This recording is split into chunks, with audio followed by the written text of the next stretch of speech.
Je vous le disais tantôt, en République démocratique du Congo, les femmes sont peu représentées dans les instances de prise de décision. Pourtant, le pays dispose d'un arsenal juridique qui garantit d'ailleurs la parité homme-femme.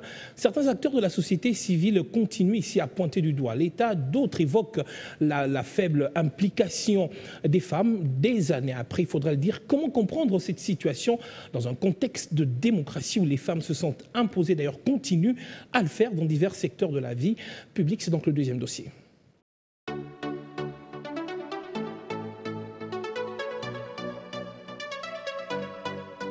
Un tableau peint en noir, avec des tenues sombres choisies par les femmes de la RDC pour plaider la cause de l'Est du pays et dénoncer une crise créée et organisée par la mafia internationale depuis 30 ans. La Journée internationale des droits des femmes a été célébrée au temple du centenaire protestant à Kinshasa, en présence notamment du chef du gouvernement congolais.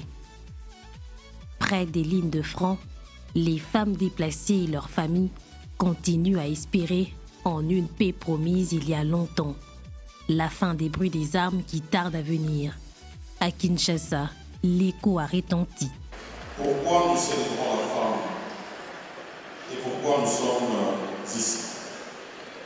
Nous sommes ici parce que chacun de nous est issu du ventre d'une femme.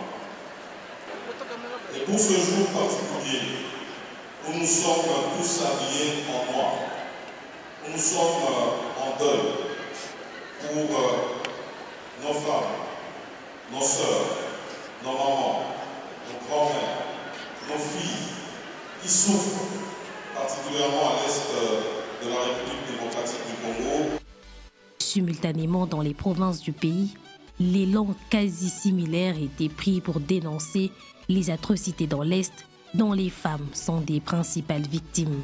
Dans les camps des déplacés, des femmes, des jeunes filles sont constamment exposées à des risques de violence basés sur le genre, dont de cas de viols, des agressions sexuelles, l'esclavage sexuel et bien d'autres.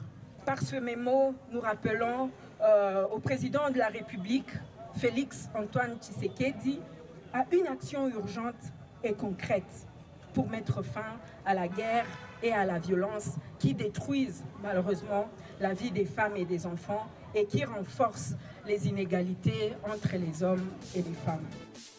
Déjà en marge de la Journée internationale des droits des femmes, des messages se sont multipliés à l'endroit de Kinshasa, lui demandant d'agir. Un son de cloche répétitive, peut-être, mais teinté des cris des femmes. Quand ailleurs, on plaide pour accélérer le rythme d'investissement en faveur de la femme et de la jeune fille, la communauté nationale congolaise assiste impuissante à la croissance du nombre de ses compatriotes soustraits innocemment de la vie chaque jour, dans un conflit importé, maquillé et estampillé aux couleurs du sang. Les raisons de ces crimes, dont les femmes et les enfants sont les principales victimes, est d'abord économique. On pille, on tue, on viole dans l'est de la RDC, empêchant le pays d'offrir à ses filles et fils la quiétude qu'ils méritent. Aujourd'hui, les femmes publiques estiment que l'avenir pour ceux qui en restent réside dans l'accroissement des ressources en faveur des femmes, des filles, par la consolidation de la paix pour réussir à faire asseoir la parité qui est un droit légitime. L'égalité de chance dans l'axe aux services sociaux de base demeure la clé pour capitaliser l'apport de la femme dans toute société qui se veut égalitaire, moderne, prospère, surtout tournée vers l'avenir.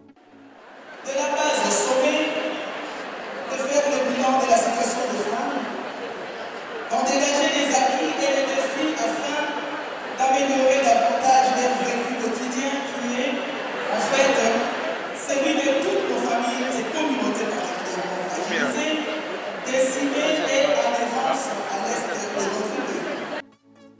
Mais les inégalités de genre sous-entendent de nombreux problèmes qui touchent de manière disproportionnée des femmes et les filles, comme les violences domestiques et sexuelles, les rémunérations plus faibles, le manque d'accès à l'éducation et les soins de santé insuffisants.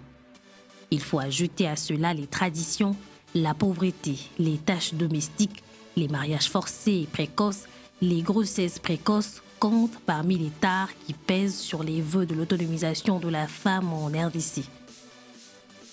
Comme partout dans le monde, les femmes s'acquittent de la majorité des tâches ménagères, des soins des enfants et des parents âgés. Il est vrai que son rôle de mère et d'éducatrice n'a pas du tout changé. Il fait d'ailleurs partie de sa vocation biologique. Elle peut diriger, maintenir la paix et faire prospérer sa nation. Elle constitue une entité essentielle au développement du monde moderne. Les femmes modernes sont indépendantes, prennent soin d'elles-mêmes. La femme dans ce siècle est capable de réaliser ses rêves et ses ambitions. Elle est forte, décisive et courageuse, aussi gentille que compréhensive. Selon l'ONU Femmes, les politiques publiques d'autonomisation des femmes doivent servir à augmenter le pouvoir de négociation, à avoir davantage confiance en elles et à accroître leur liberté en matière de prise de décision. Ceci leur offre le choix et le pouvoir d'agir pour leur propre sécurité et celle de leur famille. Cette démarche peut briser les obstacles tels que le regard des autres, la discrimination sociale, les responsabilités familiales et le poids des traditions. Les femmes en République démocratique du Congo reprennent 51% de la population. Mais leur participation dans la vie publique continue à poser question, même au XXIe siècle. Elles représentent 28% dans le gouvernement et quelques 12% à l'Assemblée nationale de la législature en cours. Pour accroître la participation de la femme à la vie publique, les spécialistes encouragent la création des programmes d'activités communautaires ayant pour but de développer les compétences en leadership des filles et des femmes et de promouvoir l'égalité entre les genres. Le gros du besoin d'aide aux femmes et aux filles demeure l'accès à l'éducation formelle à tous les niveaux et à la paix, comme c'est le cas dans l'Est du pays. Sans un réel environnement de sécurité et d'opportunité pour l'évolution de la situation des femmes, aucun autre effort ne pourra les sortir du siècle vicieux des violences basées sur le genre.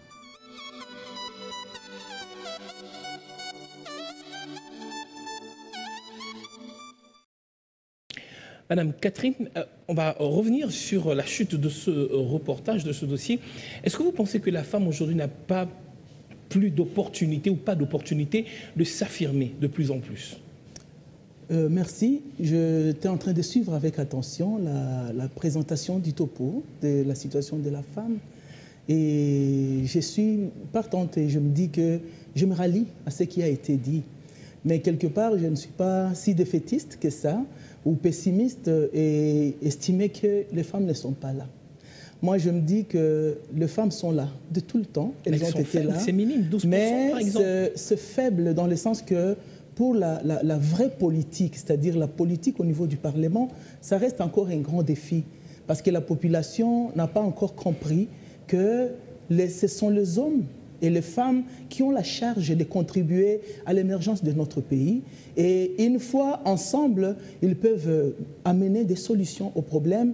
S'ils sont au Parlement, ils vont bien contrôler les gouvernements, ils vont apporter les problèmes de la base et ils vont légiférer selon le besoin qui se trouve être dans la communauté. Le problème, c'est à ce niveau-là. Mais au niveau de l'exécutif, et ici, moi, je suis en train de féliciter le chef de l'État qui est vraiment le champion de la masculinité positive parce qu'il a démontré que c'est possible de croire aux capacités des femmes, de les intégrer dans la gestion à tous les niveaux, à partir des gouvernements jusqu'au niveau des structures de direction. Et les femmes sont là. Donc les femmes ont toujours été à l'exécutif, même si c'est un petit nombre, et nous plaidons que le nombre s'ajoute parce que... sur lequel vous vous asseyez, un contentement, elles sont là même si c'est faible. C'est faible, mais elles sont là. Et c'est là où moi je me dis que on se contente de ça. Nous ne pouvons pas nous contenter, nous exigeons. Et nous continuons à solliciter, à demander que le chef de l'État ajoute encore davantage et que partout où il est question que les Congolais travaillent, qu'on tienne compte de la participation de la femme parce qu'elle est une actrice principale et incontournable pour le développement et pour le changement, surtout dans les contextes actuels de notre pays où nous sommes dans des troubles successifs, où les contextes d'absence de paix. La femme, c'est une actrice principale pour la question des retours de paix parce qu'elle a montré qu'elle est capable, par la résilience dont elle a fait montre, elle est capable de contribuer même dans la douleur et de se sacrifier pour le bien de sa famille, pour le bien de la communauté et pour le bien de l'État. Alors on a comme l'impression que finalement vous parlez indirectement d'une marginalisation qui sévit encore jusqu'aujourd'hui dans les états-majors politiques. C'est très fort la marginalisation, mais c'est question aussi du travail de femmes. Les femmes devraient s'identifier encore davantage dans tous les secteurs. C'est-à-dire lorsqu'elles adhèrent dans les partis politiques, parce que c'est au moins là-bas où elles peuvent parvenir à participer à la gestion de l'État dans les partis politiques. Parce que dans l'informel, les femmes jouent un rôle très important dans la communauté. Elles sont dans la société civile, elles sont dans les structures individuelles, elles sont dans des activités, dans l'économie et autres. C'est vraiment, elles sont présentes. Ouais. Mais c'est dans la politique, effectivement, parce qu'elles ont eu peur de s'engager. Et quand j'étais en train de suivre l'élément, je vois qu'effectivement, nous avons connu du retard. Et ce retard, bien évidemment, entretenu par les hommes qui ont toujours eu la question de la chose comme leur propriété. Et ils ont pris quand même de l'élan, bien que ce n'est pas encore suffisant, parce que dans des partis politiques, dans des états-majors, il y en a des femmes. Il y a beaucoup de femmes engagées qui ont été même créatrices parmi les fondateurs de partis politiques.